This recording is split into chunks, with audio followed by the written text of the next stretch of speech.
हर पल आपके साथ। नमस्कार, हर्पल न्यूज देख रहे हैं आप। मैं हूं आपके साथ नूपुर सक्सेना। स्वागत है आप सभी का खबर इंडिया में। खबरों का रुख करेंगे, लेकिन इससे पहले नजर इस वक्त की हेडलाइंस पर। सपा नेताओं की एफआईआर पर स्वामी प्रसाद मौर्य का पलटवार, कहा पहले सीएम योगी पर हो मुकदमा दर्ज। गोरखपुर में सीएम हजारों लोगों के साथ खा रहे थे खिचड़ी। गुजरात में आज होगी जैविक खेती से संबंधित योजना की शुरुआत। कार्यक्रम में गृह मंत्री अमित शाह करेंगे शिरकत। सीएम भूपेंद्र पटेल के आवास पर होगा कार्यक्रम। भारत में कोरोना ने पकड़ी सुपर स्पीड, 24 घंटे में सामने आए 2,68,000 से ज्यादा केस, 6,000 से ज्यादा पार हुए ओमिक्रॉन केस। रुक करते हैं अब खबरों का। देश में स्टार्टअप इकोसिस्टम को मजबूत करने के लिए प्रधानमंत्री नरेंद्र मोदी ने देश भर के स्टार्टअप्स के साथ वीडियो कॉन्फ्रेंसिंग के जरिए संवाद किया। सरकार की प्रमुख पहल स्टार्टअप इंडिया के छठे वर्ष में कृषि, स्वास्थ्य, उद्यम प्रणाली, अंतरिक्ष, उद्योग 4.0, सुरक्षा, फिनटेक और पर्यावरण सहित विभिन्न क्षेत्रों के स्टार्टअप प्रधानमंत्री से मिले और बातचीत की। आपको बता दें कि देश के 150 स्टार्टअप्स को 6 वर्किंग ग्रुप्स में बांटा गया है। साथ ही नरेंद्र मोदी के सामने स्टार्टअप उद्यमियों ने प्रेजेंटेशन प्रस्तुत की। आज भारत में 74वां भारतीय सेना दिवस मनाया जा रहा है। 74वें भारतीय सेना दिवस के मौके पर सेना प्रमुख जनरल मनोज मुकुंद नरवणे, वायुसेना प्रमुख air chief marshal V R. Chaudhari और नौसेना प्रमुख एडमिरल आर. हरि कुमार ने राष्ट्रीय युद्ध स्मारक पर श्रद्धांजलि अर्पित की। भारत में आज 15 जनवरी को सेना दिवस के रूप में मनाया जाता है। इस खास अवसर पर पीएम मोदी ने भी सभी भारतीय जवानों को बधाई देते हुए ट्वीट किया है। पीएम ने लिखा कि हमारे वीर जवानों, पूर्व सैनिकों और उनके परिवारजनों को सेना दिवस की हार्दिक शुभकामनाएं। भारतीय सेना अपनी बहादुरी और कुशलता के लिए जानी जाती है। भारत की सुरक्षा में उनके इस बहुमूल्य योगदान को शब्दों में बयां नहीं किया जा सकता। भारतीय सेना इस साल सेना दिवस पर डिजिटल पैटर्न के साथ एक नई वर्दी का अनावरण करेगी। आपको बता दें कि दिल्ली के करियप्पा परेड मैदान में सेना दिवस परेड पर सेना के जवान वर्दी पहनेंगे। नई वर्दी को national institute of fashion technology ने सेना के साथ मिलकर डिजाइन किया है। वहीं आजादी के बाद ये चौथी बार है जब सेना की वर्दी में बदलाव किया गया है। नई बैटल ड्रेस यूनिफॉर्म में बेहतर छलावरण के लिए ऑलिव ग्रीन और मिट्टी के रंगों का मिश्रण होगा और ये कपड़ा वर्तमान में इस्तेमाल होने वाले की तुलना में टिकाऊ, मजबूत और हल्का भी है। बता दें कि सेना प्रमुख जनरल नरवणे ने परीक्षण के लिए नई वर्दी जारी की थी। अक्टूबर 2021 में सेना कमांडरों के सम्मेलन के दौरान फीडबैक के बाद नए डिजाइन को मंजूरी दे दी गई थी। केंद्रीय गृह मंत्री अमित शाह जैविक खेती से संबंधित एक योजना की आज शुरुआत करेंगे। आपको बता दें कि गृह मंत्री अमित शाह जैविक खेती से संबंधित एक कार्यक्रम में शामिल होंगे। ये कार्यक्रम गुजरात के मुख्यमंत्री भूपेंद्र पटेल के आधिकारिक आवास पर होगा। गांधीनगर से सांसद अमित शाह अपने संसदीय क्षेत्र से संबंधित विकास परियोजनाओं और अन्य सरकारी योजनाओं के क्रियान्वयन की समीक्षा भी कर सकते हैं। कोरोना के बढ़ते मामलों के बीच चुनाव आयोग ने रैलियों पर रोक लगाई है, लेकिन शुक्रवार को सपा लखनऊ कार्यालय के बाहर लोगों का भारी हुजूम देखने को मिला। सपा ने इससे नाम जरूर वर्चुअल रैली का दिया था, लेकिन वहां पर सोशल डिस्टेंसिंग की सरेआम धज्जियां उड़ाई गई और ना ही किसी ने कोई भी कोरोना गाइडलाइंस का पालन किया। वहीं अब सपा के खिलाफ एफआईआर दर्ज की जाएगी। आपको बता दें कि सीआरपीसी की धारा 144 के तहत सपा के खिलाफ ये एक्शन लिया जाएगा। अभी तक समाजवादी पार्टी की तरफ से इस विवाद पर कोई भी सफाई नहीं दी गई है, लेकिन बीजेपी ने इसे बड़ा मुद्दा बना लिया है, जिसके बाद बीजेपी प्रवक्ता गौरव भाटिया ने जोर देकर कहा है कि सपा ने कोरोना काल में चुनाव आयोग के नियमों का मखौल उड़ाया है। सोशल डिस्टेंसिंग के नियम को तार-तार किया गया है। इस पूरे मामले पर लखनऊ के जिला अधिकारी अभिषेक प्रकाश ने भी साफ कर दिया है कि सपा की ओर से इस कार्यक्रम के लिए कोई अनुमति नहीं ली गई थी।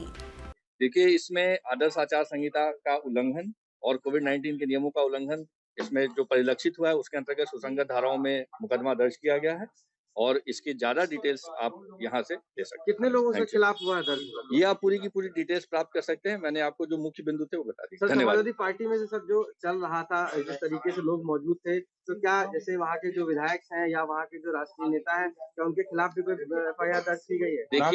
देखिए इस पूरे प्रकरण का संज्ञान तत्काल लेते हुए इसमें एक कार्रवाई की गई है, जिसमें आदर्श आचार संहिता का उल्लंघन और साथ ही साथ कोविड-19 के नियमों का उल्लंघन पाया गया, जिसके अंतर्गत सुसंगत धाराओं में एफआईआर दर्ज की गई है। मैं आपसे रिक्वेस्ट कर रहा हूँ कि इसकी डिटेल्स यहाँ से आप ले लें। Thank you. ये आप डिटेल्स बीजेपी के लिए यूपी के साथ अब गोवा में भी संकट मंडरा रहा है। जिस तरह से यूपी में बीजेपी विधायक बगावत कर दूसरी पार्टियों में शामिल हो रहे हैं, कुछ ऐसा ही माहौल अब गोवा में भी नजर आने वाला है। गोवा में चुनावी सरगर्मियां तेज हो चुकी है। गोवा में मुख्यमंत्री प्रमोद सावंत के लिए बीजेपी विधायकों का इस्तीफा ही मुसीबत नहीं है, बल्कि एक नई समस्या भी पैदा हो चुकी है। दरअसल पूर्व रक्षा मंत्री और गोवा के पूर्व मुख्यमंत्री दिवंगत मनोहर पर्रिकर के बेटे ने बगावती तेवर दिखाना शुरू कर दिए हैं। मनोहर पर्रिकर के बेटे उत्पल ने विधानसभा चुनाव में गोवा की राजधानी पणजी विधानसभा सीट से चुनाव लड़ने का मन बना लिया है। और इतना ही नहीं, सूत्रों की अगर माने तो उत्पल पर्रिकर का कहना है कि अगर बीजेपी उन्हें टिकट नहीं देगी तो वो निर्दलीय उम्मीदवार के तौर पर भी चुनावी मैदान में उतर सकते हैं। इतना ही नहीं, उत्पल ने अपने पिता मनोहर पर्रिकर की सीट रहे पणजी में घर घर जाकर प्रचार करना भी शुरू कर दिया है। समाजवादी पार्टी के वरिष्ठ नेता और रामपुर से सांसद आजम खान के बेटे अब्दुल्ला आजम की रिहाई की प्रक्रिया पूरी हो चुकी है। कोर्ट से जमानती भरने के बाद उनकी रिहाई के आदेश सीतापुर जेल पहुंच चुके हैं। अब वे जेल से रिहा हो जाएंगे। प्रदेश में चुनावी मौसम भी है, तो ऐसे में अब्दुल्ला आजम अपने पिता की गैर मौजूदगी में उनके चुनाव के साथ ही पार्टी का सियासी मोर्चा भी संभालेंगे। अब्दुल्ला आजम साल 2017 में हुए विधानसभा चुनावों में सपा के टिकट पर स्वार टांडा से चुनाव लड़े और उन्होंने ये चुनाव नवाब खानदान के नवैद मियां, जो कि कांग्रेस के प्रत्याशी थे, उन्हें हराकर जीता था। सूबे में सत्ता परिवर्तन हुआ और इसका परिणाम ये हुआ कि उनके चुनाव परिणाम पर उंगलियां उठी, शिकायतें हुई। 2 जन्म प्रमाण पत्र और 2 पैन कार्ड से जुड़े मामले में जांच हुई, जिसके बाद उनकी विधायकी ही चली गई। फरवरी 2020 से पिता आजम खान के साथ सीतापुर की जेल में बंद थे। उन पर लगभग 40 से ज्यादा मामले दर्ज है। अब कोर्ट में उनकी रिहाई की जमानत प्रक्रिया पूरी हो चुकी है और इससे जुड़े परवाने जेल पर पहुंच चुके हैं। अब्दुल्ला आजम बहुत जल्द जेल से रिहा होकर अपने गृह जनपद आ जाएंगे। पिता की गैर हाजिरी में विधानसभा सीट के साथ ही पार्टी की नीतियों को आगे बढ़ाना उनकी जिम्मेदारी होगी। पुणे पुलिस की क्राइम ब्रांच यूनिट ने शुक्रवार को रंगदारी मांगने के आरोप में 6 लोगों को गिरफ्तार कर लिया। इन लोगों ने फेक कॉल ऐप के जरिए महाराष्ट्र के डिप्टी सीएम अजीत पवार के मोबाइल नंबर का इस्तेमाल किया और एक बिल्डर से 20 लाख रुपए की रंगदारी वसूल ली। सभी आरोपियों को शुक्रवार सुबह शिवाजी नगर कोर्ट में पेश किया गया। अदालत ने इन्हें 10 दिन की पुलिस कस्टडी में भेज दिया है। आरोपियों ने गूगल प्ले स्टोर से फेक कॉल ऐप डाउनलोड किया था। इस ऐप के माध्यम से उन्होंने बिल्डर को फोन किया तो उसकी मोबाइल स्क्रीन पर डिप्टी सीएम अजीत पवार का मोबाइल नंबर आ गया। उन्होंने खुद को डिप्टी सीएम का पीए चोगले बताया और एक प्रोजेक्ट पर रोक लगाने की धमकी देते हुए 20 लाख रुपए मांगे। बिल्डर भी उनके झांसे में आ गया और उसने तय जगह पर जाकर आरोपियों को 20 लाख रुपए कैश दे दिया। आरोपियों ने एक जमीन के विवाद में बिल्डर को पीछे हटने की धमकी दी थी। इसी से बिल्डर को उन पर शक हुआ और मामला पुलिस स्टेशन तक पहुंच गया। केंद्रीय मंत्री नितिन गडकरी ने शुक्रवार को एक बड़ा ऐलान करते हुए कहा कि केंद्र सरकार ने कार विनिर्माताओं के लिए 8 यात्रियों को ले जाने वाले वाहनों में कम से कम 6 एयरबैग उपलब्ध कराना अनिवार्य कर दिया है। इसका मकसद यात्रियों के सुरक्षा स्तर को बढ़ावा देना है। केंद्रीय मंत्री ने आगे कहा कि मैंने 8 यात्रियों तक ले जाने वाले मोटर वाहनों में अब कम से कम 6 एयरबैग अनिवार्य करने के लिए जीएसआर अधिसूचना के मसौदे को मंजूरी दे दी है। ऐसे में वाहन में सवार लोगों की सुरक्षा बढ़ाने के लिए ये बड़ा कदम माना जा रहा है। उन्होंने कहा कि ये पहलकदमी सभी यात्रियों की सुरक्षा सुनिश्चित करेगी, भले ही वाहन की कीमत या वेरिएंट कुछ भी हो। पिछले 24 घंटे में देश में 2,67,331 नए कोरोना संक्रमित मिले। 1,22,311 लोग ठीक हुए, जबकि 398 लोगों की कोरोना की वजह से मौत हो गई। इस तरह एक्टिव केस की संख्या में 1,44,662 की बढ़ोतरी दर्ज की गई। फिलहाल देश में 14.10 लाख एक्टिव केस है। तीसरी लहर में एक्टिव केस पहली बार 14 लाख के पार पहुंचे हैं। वहीं नए संक्रमितों में महज 3000 की बढ़ोतरी देखने को मिली है। इससे पहले गुरुवार को 2.64 लाख लोग संक्रमित मिले थे। देश में अब तक कुल 3.68 करोड़ लोग संक्रमण की चपेट में आ चुके हैं, जिनमें से 3.49 करोड़ लोग रिकवर हो चुके हैं। अब तक 4,85,748 लोगों की मौत कोरोना की वजह से हो चुकी है। कोरोना वायरस के खिलाफ टीकाकरण अभियान के बढ़ते दायरे के साथ इसकी रफ्तार भी बढ़ रही है। 3 जनवरी से इस अभियान के दायरे में 15 से 18 वर्ष के किशोरों को भी लाया गया था और सिर्फ 12 दिन में ही इस आयु वर्ग के करीब 43% किशोरों को कोरोना रोधी वैक्सीन की पहली डोज लग चुकी है। केंद्रीय स्वास्थ्य मंत्रालय के कोविन पोर्टल के आंकड़ों के मुताबिक अब तक 15 से 18 साल तक के कुल 3.24 करोड़ से ज्यादा किशोरों को टीके की पहली डोज लगाई गई है। इस आयु वर्ग के किशोरों की कुल अनुमानित आबादी लगभग 7.5 करोड़ है। उम्मीद की जा रही है कि इस महीने तक इस आयु वर्ग के सभी किशोरों को पहली डोज दे दी जाएगी। अगर सभी पात्र आयु वर्ग के टीकाकरण की बात करें तो अब तक 156.02 करोड़ से ज्यादा डोज लगाई जा चुकी है। इनमें 90.56 करोड़ पहली, 65.08 करोड़ दूसरी और 37.02 लाख 77 डोज भी शामिल है। 65.08 करोड़ दूसरी डोज का मतलब है कि अब तक 65 करोड़ से ज्यादा लोगों का पूरी तरह से टीकाकरण हो चुका है। बिहार में 24 घंटे में 6,541 नए कोरोना मरीज मिले हैं। आपको बता दें कि पटना से 2,116, मुंगेर में 298, मुजफ्फरपुर में 427 नए मामले सामने आए हैं, जिससे संक्रमण की दर अब 3.51% हो गई है। वहीं पटना एम्स में शुक्रवार को 40 साल की एक महिला सहित 3 संक्रमितों की मौत हो गई थी। देश की राजधानी दिल्ली में ऐसा दूसरी बार होगा जब गणतंत्र दिवस कोरोना महामारी के साए में मनाया जाएगा। जहां पर पिछले साल के विपरीत जब ये आयोजन इस साल कोरोना की लहर के बीच में हुआ था, वहीं अब ये समारोह ऐसे समय में होगा जब कोरोना के मामले तेजी के साथ बढ़ रहे हैं। इस दौरान वहां पर आयोजन के तरीके में कोई बड़ा बदलाव नहीं किया गया है। जानकारी के मुताबिक पिछले साल परेड में शामिल होने वाले 25,000 लोगों की तुलना में इस बार 24,000 लोगों को इसे देखने की अनुमति होगी। हालांकि ये आम दर्शकों, गणमान्य व्यक्तियों, सरकारी अधिकारियों, बच्चों, एनसीसी कैडेटों, राजदूतों, सीनियर नौकरशाहों और राजनेताओं के बीच होगी। बता दें कि बीते साल ब्रिटिश पीएम बोरिस जॉनसन ने उस समय अपने देश में बढ़ते कोरोना संक्रमण के कारण मुख्य अतिथि के रूप में इस कार्यक्रम में भाग लेने का विकल्प चुना था। हालांकि सूत्रों के अनुसार लगभग 1.25 लाख लोग महामारी से पहले परेड में शामिल होते थे, जिससे पिछले साल 25,000 तक सीमित कर दिया गया था। ऐसे में अतिरिक्त सावधानी बरतने के लिए अन्य 1,000 की छंटनी की गई है। इनमें से 5,200 सीटें आम दर्शकों के लिए है। बता दें कि इस दौरान अधिकारी अभी दर्शकों के लिए वैक्सीनेशन की मांगों के लिए प्रोटोकॉल पर काम कर रहे हैं। देश की राजधानी दिल्ली में कोरोना वायरस फैलने से रोकने के लिए लगाया जाने वाला वीकेंड कर्फ्यू शुक्रवार देर रात से लागू कर दिया गया है, जहां पर राजधानी दिल्ली में सभी गैर जरूरी गतिविधियों पर आगामी 55 घंटों के लिए रोक लगा दी गई है। वहीं डीडीएमए ने बीते 1 जनवरी के अपने आदेश के तहत शुक्रवार की रात 10 बजे से सोमवार सुबह 5 बजे तक वीकेंड कर्फ्यू लगाया है। इस दौरान दिल्ली मेट्रो के एक आधिकारिक प्रवक्ता ने बताया कि पिछले हफ्ते जारी डीडीएमए के दिशा निर्देशों के पालन के तहत वीकेंड पर मेट्रो ट्रेन सेवाएं नियमित रहेगी।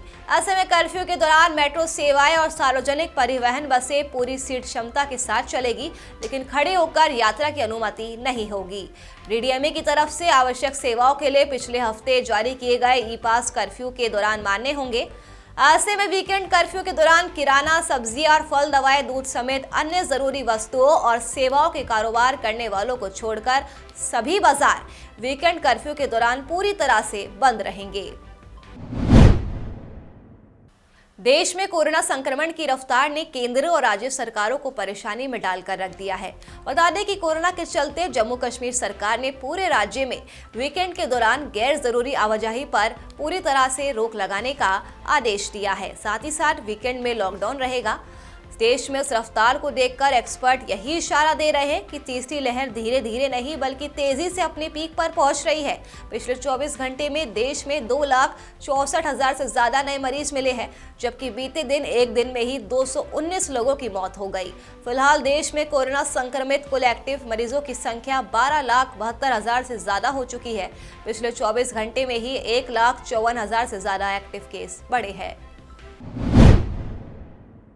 31 जनवरी से 2 चरणों में शुरू होने जा रहे बजट सत्र पर संकट के बादल छाए हुए हैं। आपको बता दें कि कोरोना की तीसरी लहर के बीच होने जा रहे इस बजट सत्र से पहले संसद के 700 कर्मचारी कोरोना पॉजिटिव हो गए। वहीं 4 जनवरी तक संसद परिसर के 718 कर्मचारियों की कोरोना रिपोर्ट पॉजिटिव आई है, जिसमें अकेले 204 कर्मचारी तो राज्यसभा सचिवालय के ही है।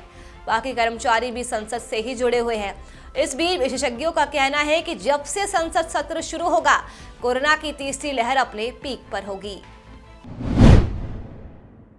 तापमान में भारी गिरावट को देखते हुए राष्ट्रीय राजधानी में वायु प्रदूषण का स्तर एक बार फिर से बढ़ता हुआ नजर आ रहा है। दिल्ली में वायु गुणवत्ता बहुत खराब रही और AQI 339 पर पहुंच चुका है। जानकारी के मुताबिक दिल्ली विश्वविद्यालय, Lodhi road, Mathura road, IIT Delhi और इंदिरा गांधी अंतर्राष्ट्रीय हवाई अड्डे सहित राष्ट्रीय राजधानी के कई इलाकों में वायु गुणवत्ता बहुत खराब श्रेणी में दर्ज की गई।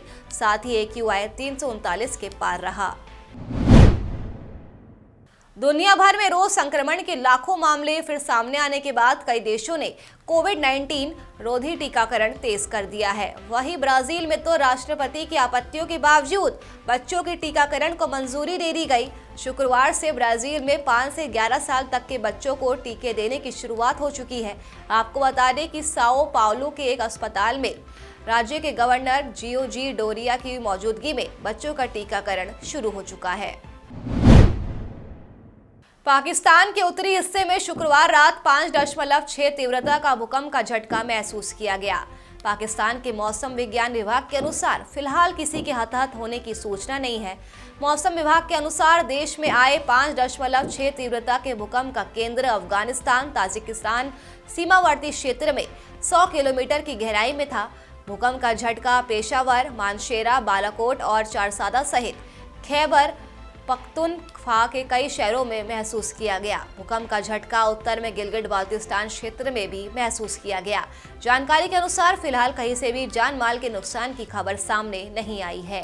पाकिस्तान में इससे पहले 1 जनवरी को भी 5.3 तीव्रता का भूकंप आया था।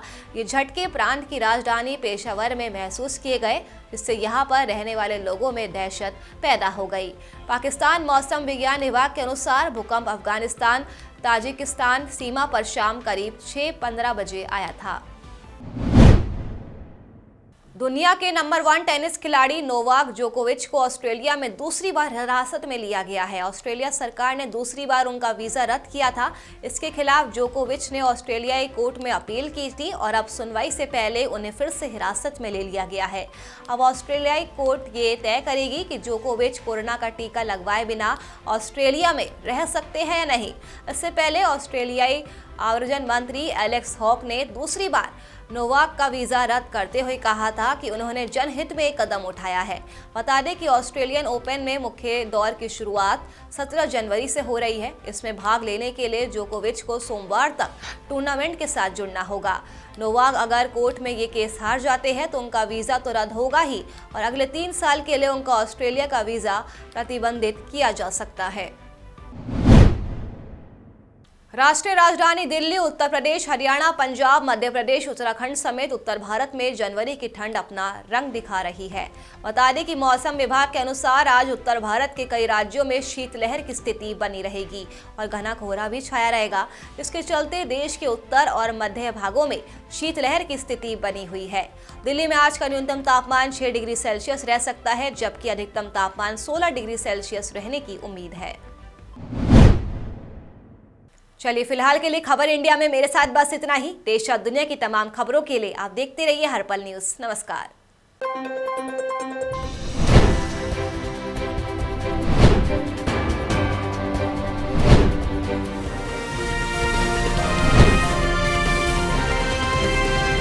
हर पल आपके साथ।